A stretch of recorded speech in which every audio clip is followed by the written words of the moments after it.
ये तो एक तो कानून है भारत सरकार का, किसी भी व्यक्ति विशेष के खिलाफ ही नहीं है। अगर यदि कोई इसको इस तरह से मोबिलाइज कर रहा है, यानी जनता को बता रहा है कि ये किसी वर्ग विशेष के खिलाफ है, इसका मतलब वो केवल और केवल राजनीतिक रोटियां सेक रहा है। उसका ना कानून से मतलब है, ना समाज से मतलब है। और वो जो समाज जिसको मोबिलाइज कर रहे हैं, ये उसको भी नुकसान में ले जा रहे हैं, उनको अंधेरे में रख रहे हैं, उनके साथ विश्वासघात कर रहे हैं, जो कि उन्हें नहीं करना चाहिए, क्योंकि उनको ये बताया जा रहा है कि ये तुम्हारा नुकसान है। अरे भाई नुकसान क्या, वो कह रहे हैं कि अगर यदि कोई वक्फ करेगा तो उस रूल को फॉलो करे। इससे अलग क्या बोला है, इस वो कानून में इससे अलग है, कानूनों को फॉलो करे, हाँ समझे उन चीजों को, समझे उनको। अगर ये जो कर रहे हैं वो केवल क्या है कि उनको ये धोखे में रख रहे हैं, उनको ये झूठ बोला जा रहा है, बरगलाया जा रहा है कि ये काम हुआ तो ऐसा होगा वैसा होगा, तुम्हारा ये चिंता। भाई उसमें है लिखा कहाँ है, सारे अनपढ़ हैं क्या? अरे पढ़ो ना कानून को, उसमें क्या लिखा है? क्यों बेकार वो राजनीतिक रोटियां सेक के समाज को जला रहा है? एक हिंदू राजनीति के चक्कर में लोगों को भड़काया जा रहा है, ये बोल के कि उनकी मस्जिदें छीन लेंगे, उनके घर छीन लेंगे, बिल्कुल, बिल्कुल, उन यही हो मुसलमानों को जो है दोयम दर्जे का नागरिक बना देंगे। यही बिल्कुल आपने जो बोला, ये शायद आपने बहुत थोड़ा बोला है, उसके अंदर और इससे ज़्यादा अच्छा है कि उनको ये जो बोला जा रहा है कि जो तुम्हारा है तुम्हारा ही रहेगा, इससे आगे तो तुम्हें घाटे में कहीं नहीं जाने वाले हो। लेकिन अगर कोई आपको वहाँ पे वक्फ करेगा अपनी प्रॉपर्टी को, किसी भी चीज़ को, तो उसे कुछ रूल फॉलो करने हैं। अगर रूल फॉलो करना वक्फ कानून का धज्जियाँ उड़ाना है, समाज को गलत संदेश देना है, तो भाई वो केवल और केवल उनको अंधे कुएं में ढकेल रहे हैं और कुछ नहीं कर रहे, अपनी राजनीतिक रोटियां सेक रहे हैं। और उन पार्टियों को सोचना चाहिए कि वो किसके लिए क्या करने जा रहे हैं। ये टोटली नाइंसाफ़ी है मुस्लिमों के लिए, कि मुस्लिमों के लिए क्यों ना वक्फ पढ़ने नहीं दे रहे, वक्फ समझा नहीं रहे उन्हें। जब वक्फ से मिलने वाली आमदनी नीचे बिल्कुल लोअर लेवल के मुस्लिम तक जाएगी तो खुद कहेगा कि हाँ जो नया कानून है ये मेरे फ़ायदे की चीज़ है। लेकिन उन्हें कहा क्या जा रहा है, कहीं जो नया कानून बना है वो उनके फायदेमंद के लिए है, केवल फायदे के लिए, नुकसान तो किसी का नहीं है। पश्चिम बंगाल में क्यों दंगा करवा रहे हैं? ये प्रदर्शन तो नहीं कह सकते, वहाँ सरकारी गाड़ियों को आग लगा रहे हैं, हिंदुओं को मार रहे हैं, हिंदुओं का घर देख रहे हैं तो जला रहे हैं, हिंदुओं की गाड़ी देख रहे हैं तो आग लगा रहे हैं, हिंदुओं के पानी में टंकियों में जहर मिला रहे हैं। क्यों कर रहे हैं ऐसा? ये केवल और केवल अपने राजनीतिक फायदे के लिए ममता बनर्जी, टीएमसी या कोई भी वहाँ का जो पार्टी है, उनकी ये सारी देखरेख में कार्यक्रम चल रहा है। बंगाल का इतिहास है, जब भी इलेक्शन आएंगे वहाँ पे इस तरह की घटनाएं, हिंसाएं हर हाल में होती हैं। यहाँ तक ये तो अभी इलेक्शन डिक्लेयर नहीं हुआ, वहाँ तो जिस दिन वोटिंग होती है उस दिन इससे भी ज़्यादा भयानक होता है। ये तो राजनीतिक वहाँ पे कारण है जो ममता बनर्जी इस तरीके के बयान देती हैं कि मैं अल्पसंख्यकों की ज़मीन नहीं जाने दूंगी, उसके बाद जो है दंगा होता है, लेकिन वो एक शब्द नहीं कहती हैं, ना दंगों को रोकने का प्रयास करती हैं, ना प्रशासन को कहती हैं कि आप लोग जाइए, ना अस्पा लगने देती हैं, राष्ट्रपति शासन लगने देती हैं। ये आप ये देखो ना कि वो कानून व्यवस्था को बिगाड़ने का हर काम कर रही हैं, बनाने के लिए उनके मुंह से एक शब्द नहीं निकला। हिंदू वहाँ पे स्कूलों के अंदर रिफ्यूजी की तरह रह रहे हैं, उनमें किसी से बात नहीं करी, कोई अधिकारी मिलने नहीं गया, वहाँ पे उनके पास कोई सुविधा नहीं है, यहाँ तक कि पीने के लिए पानी, खाना, कुछ भी उनके पास नहीं है। लेकिन मुस्लिमों को, उलेमाओं को, मौलवियों को, उनको मिलने के लिए उनके पास समय है। 2-3 दिन पहले उनकी खातिरदारी की सारी तैयारियां कर दी गई हैं उनके लिए। कह रहे कि साफ तौर पे जो मुस्लिम लोग हैं, साफ तौर पे जो मुस्लिम,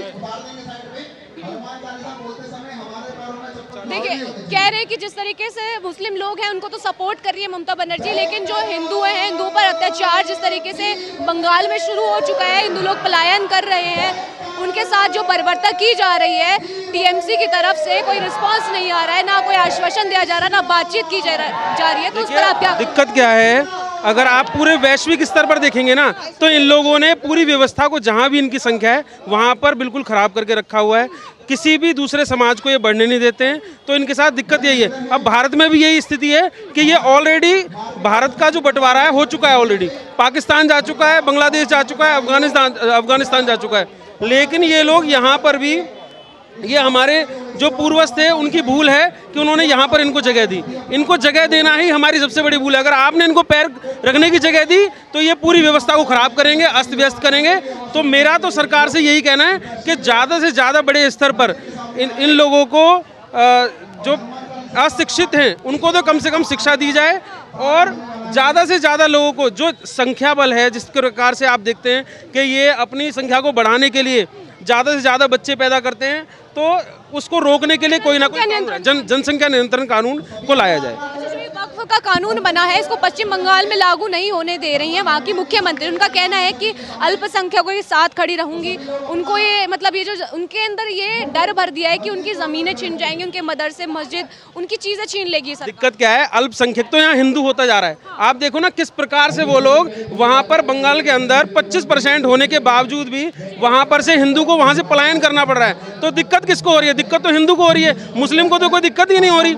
उसको तो जैसा बता दिया जाता है उसके नेताओं के द्वारा, वो उसी प्रकार से मारने के लिए और घरों के अंदर मतलब जितनी भी हिंदू की दुकानें टारगेट कर करके उन्हें जलाया जाता है, घरों को जलाया जाता है। छोटे छोटे बच्चे हैं जो कि गंगा नदी पार करके स्कूल में बस गए, रेफ्यूजीज में बस गए। 500 लोग अपना घर खेत सब कुछ छोड़कर रहने को मजबूर हैं। क्या कहेंगे आप उस पूरी चीज़ पे? एक वक्फ कानून को लेकर के इतना बवाल क्यों मचा रही है? ये दिक्कत क्या है, मैं वही चीज़ आपको बता रहा हूँ कि जितने भी इनके बड़े नेता हैं ना, जिन्होंने वक्फ के माध्यम से बहुत सारी जमीन पर कब्जा किया हुआ है, मतलब अल्पसंख्यक तो ये हैं और सबसे ज़्यादा जमीन भी इन्हीं के पास है। हिंदू के पास आप बताइए कौन सा बड़े बड़े जितने भी मंदिर हैं, सारा का सारा जो चंदा है वो सरकार के पास जाता है। लेकिन इनकी किसी भी मस्जिद का कि कोई चंदा या फिर कोई भी वक्फ के माध्यम से, बल्कि वक्फ के अंदर जो तनख्वाह दी जाती है वो भी सरकार के माध्यम से दी जाती है।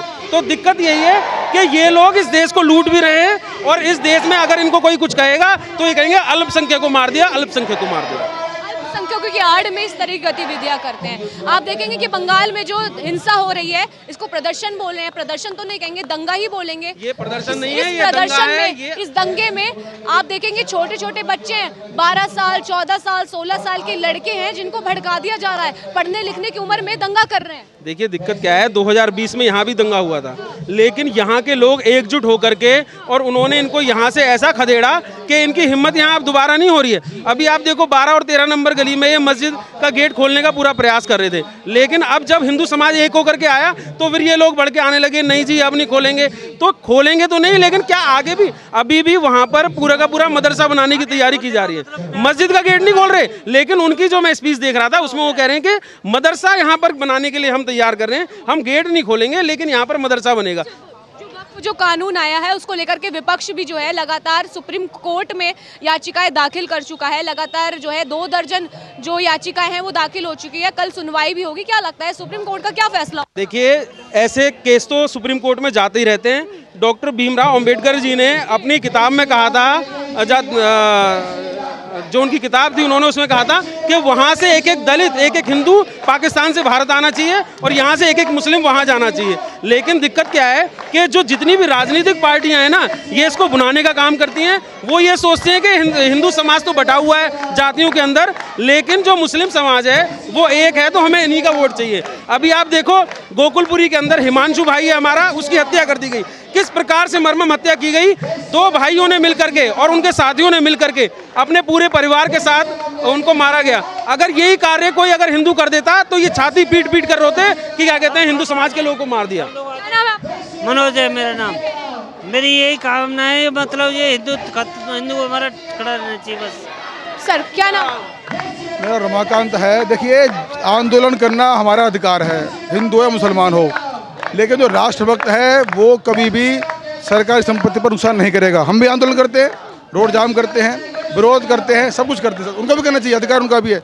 लेकिन तोड़फोड़ करना, सरकारी संपत्ति को नुकसान पहुंचाना, यह अपराध नहीं है, यह राष्ट्रद्रोह है।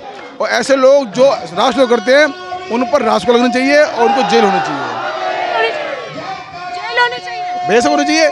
सरकारी संपत्ति को नुकसान करते हैं उनको उनकी भरपाई भी सरकार बुलडोजर से माध्यम से जो करे ना वैसे होना चाहिए। पश्चिम बंगाल में सरकार टीएमसी की है। ममता बनर्जी खुद कह रही है कि मैं अल्पसंख्यकों के साथ खड़ी हूँ, उनकी जमीन नहीं जाने दूंगी। तो कैसे होगा? आप उनकी जमीन कोई नहीं लेने वाला, उनकी जमीन है, उनके पास रहने वाली है। उनकी जमीन कुछ चंद लोगों पर है, गरीब मुसलमान आदि परेशान है, क्योंकि सारी जमीन कुछ चुनिंदा लोगों पर है, सब पे नहीं है। कुछ चुनिंदा लोगों पर गरीब जो जमीन है वो चुनिंदा है, जो उन्होंने कब्जा कर रखा है, वही आंदोलन कर रहे हैं। और जो मुसलमान पढ़े लिखे नहीं है बेचारे, जो मजदूरी कर, उनको भड़का करके और ये आंदोलन करवा रही हैं। और परिणाम क्या हो रहा है कि वहाँ पर जितने हिंदू हैं उनको टारगेट कर रहे हैं वो लोग।